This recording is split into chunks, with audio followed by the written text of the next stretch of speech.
Meron tayong project mga lods, isang Suzuki 110 or 115 to. So mausok siya. Tatap overhaul natin ano. Ito lang tatanggalin natin. Pati carburetor.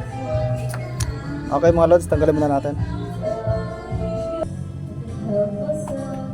Yung mga lods, dito na tayo sa kanyang timing chain cap ano. Yan, nakikita na natin yung timing chain.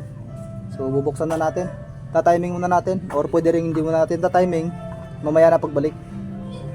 Okay, buksan muna natin. Tanggalin muna natin dalawang alin yung maliliit. Ito yung compression niya mga lods. Yan.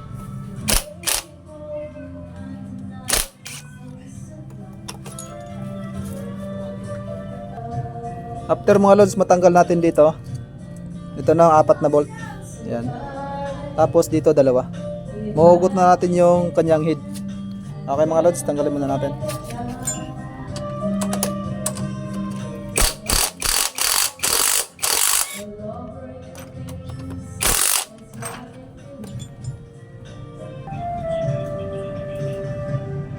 Ayan mga lods, ito yung kanyang head ano.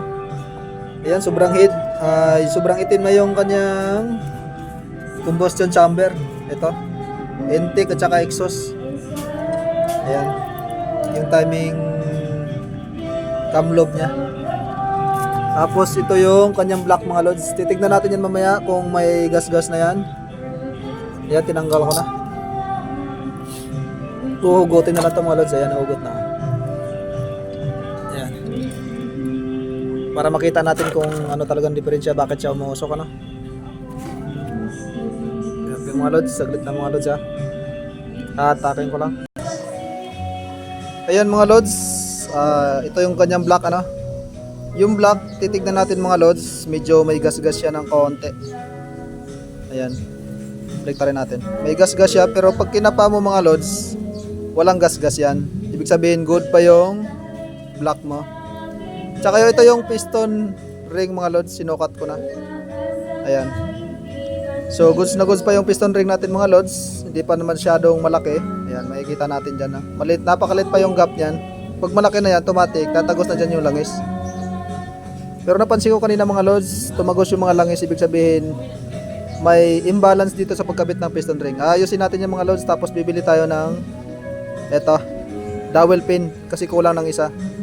Kaya lagi nyo i-check mga lods na ang dowel pin ay nandyan na lagi yan. Sa block, dalawa, sa head, dalawa. Pag wala yan, mag-disalign yung block at saka head natin. May iingay yung makina natin, tapos tatagas yung langis natin sa piston, papuntang head.